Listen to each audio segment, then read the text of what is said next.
Hello friends, welcome to மாங்கனி சமையல். இன்னைக்கு நம்ம மாங்கனி சமையல்ல ரொம்பவே ஈஸியாக செய்யக்கூடிய பிரேக்ஃபாஸ்ட் அண்ட் டின்னர் ரெசிபி, குட்டீஸ்க்கெல்லாம் ரொம்ப ரொம்ப பிடிச்ச எக் மசாலா பாஸ்தா எப்படி பண்ணுறதுன்னு பார்க்கலாம். இது பண்ணுறதுக்கு சாசஸ் எல்லாம் எதுவும் தேவையில்லை. வீட்டில் இருக்கக்கூடிய பொருட்களை மட்டும் வச்சு ரொம்பவே ஈஸியாக செஞ்சு முடிச்சிடலாம். டேஸ்ட்டும் ரொம்பவே நல்லா இருக்கும். சரி வாங்க, இப்போ எக் மசாலா பாஸ்தா எப்படி பண்ணுறதுன்னு பார்க்கலாம்.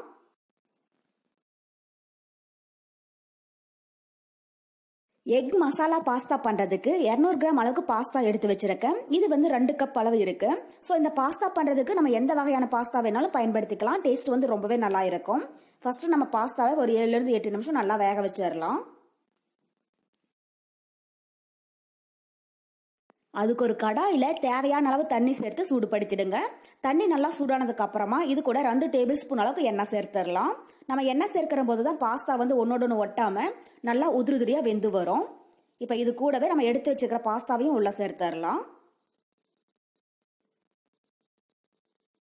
தண்ணி நல்லா சூடானதுக்கு அப்புறமா பாஸ்தா சேர்த்துக்கோங்க. அப்பதான் குழஞ்சிடாம நல்லா வெந்து வரும்.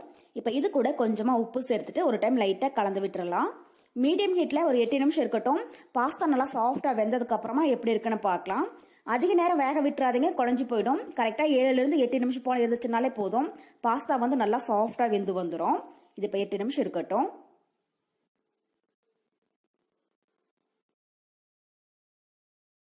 பாருங்க, இப்ப 8 நிமிஷம் போல ஆகிடுச்சு. பாஸ்தாவும் நல்லா சாஃப்டா வெந்து வந்திருக்கு. பாஸ்தா வெந்துருச்சான்னு பாக்குறதுக்காக ஒரு பீஸ் எடுத்து கையில நசுக்கி பாருங்க. இது மாதிரி வந்து பாஸ்தா சாஃப்டா வரணும். இப்ப பாஸ்தா வெந்துருச்சு. இதை தனியா ஒரு பிளேட்ல எடுத்து வச்சிடலாம்.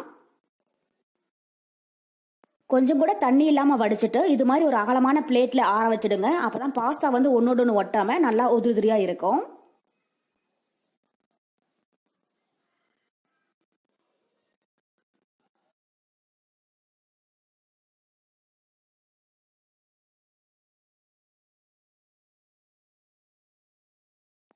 இப்ப பாஸ்தாவை தண்ணிலிருந்து வடிச்சாச்சு. இது ஒரு 5 நிமிஷம் ஆறட்டும். அடுத்தது நம்ம பாஸ்தா ரெடி பண்ண ஆரம்பிச்சிடலாம். அதுக்கு ஒரு கடாயில 3 டேபிள் ஸ்பூன் அளவுக்கு எண்ணெய் சேர்த்து சூடுபடுத்திக்கோங்க. எண்ணெய் நல்லா சூடானதுக்கு அப்புறமா இது கூட ஒரு பெரிய வெங்காயம் நல்லா பொடியா கட் பண்ணி வச்சிருக்கேன். அதை உள்ள சேர்த்துடலாம். நான் பெரிய சைஸ்ல ஒரு பெரிய வெங்காயம் எடுத்திருக்கேன். சின்னதா இருந்துச்சுன்னா 2 அளவுக்கு சேர்த்துக்கோங்க. கூடவே கொஞ்சமா கருவேப்பிலை சேர்த்துட்டு வெங்காயம் நல்லா கண்ணாடி மாதிரி ஆகிற அளவுக்கு வதக்கிடுங்க. வெங்காயம் வந்து அதிகம் வதங்கிடக்கூடாது. ஓரளவுக்கு வதங்குச்சுன்னா போதும். இப்ப வெங்காயம் நல்லா கண்ணாடி மாதிரி வதங்கிடுச்சு. இது கூட 2 டீஸ்பூன் அளவுக்கு இஞ்சி பூண்டு விழுது சேர்த்துடலாம்.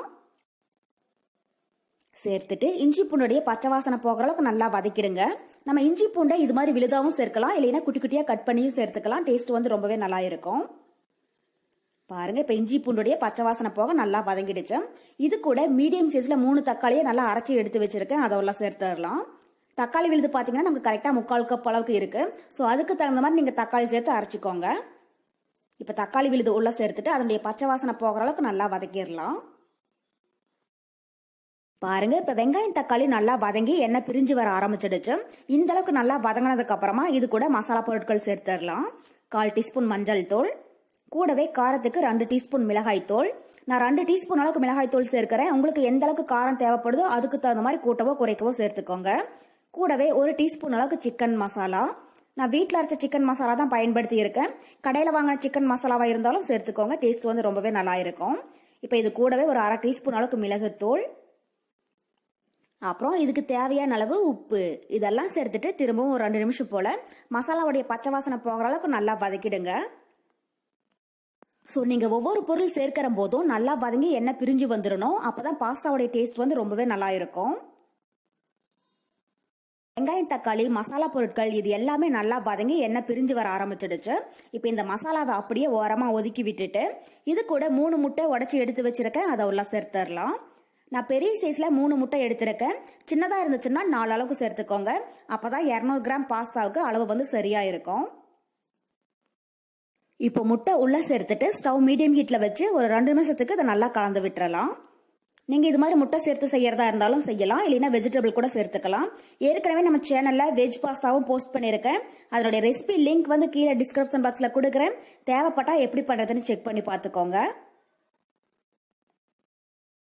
பாருங்க, இப்ப முட்டை பாதி அளவுக்கு வதங்கிடுச்சு. இப்ப இது கூட நம்ம ஒதுக்கி வச்சுக்கிற மசாலாவையும் சேர்த்து நல்லா வதக்கிடலாம். முட்டை வந்து மசாலாவோட ரொம்பவே வதங்கிடக்கூடாது. 3/4 வதங்குச்சுன்னா போதும். அந்த ஸ்டேஜ்ல பாஸ்தாவை உள்ள சேர்த்துடுங்க.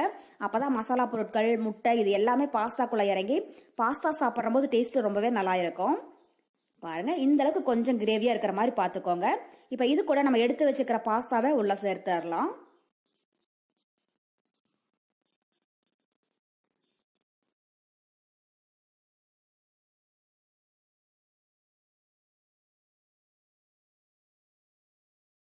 சேர்த்துட்டு ஸ்டவ் மீடியம் ஹீட்ல வச்சு ஒரு 5 நிமிஷத்துக்கு இதை நல்லா கலந்து விட்டுறலாம்.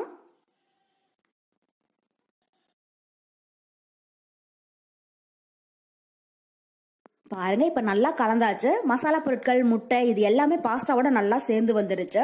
இந்த ஸ்டேஜ்ல கொஞ்சமா டேஸ்ட் பண்ணி பாருங்க. உப்பு காரம் குறைவா இருந்தாலும் உங்களுக்கு தேவையான அளவு சேர்த்துக்கோங்க.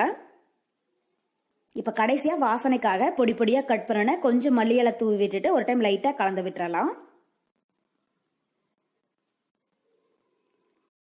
நம்ம எடுத்திருக்கிற 200 கிராம் பாஸ்தா அப்புறம் 3 முட்டைக்கு 3லிருந்து 4 பேர் சாப்பிடக்கூடிய அளவுக்கு பாஸ்தா கிடைக்கும். உங்களுக்கு ஒருவேளை பாஸ்தா அதிகமாக வேணும் அப்படின்னு நினைச்சீங்கன்னா எல்லா பொருளையுமே அதிகப்படுத்தி சேர்த்துக்கோங்க. அவ்வளோதான், இப்போ பாஸ்தா ரெடி ஆயிடுச்சு. இந்த ஸ்டேஜில் ஸ்டவ் ஆஃப் பண்ணிடலாம்.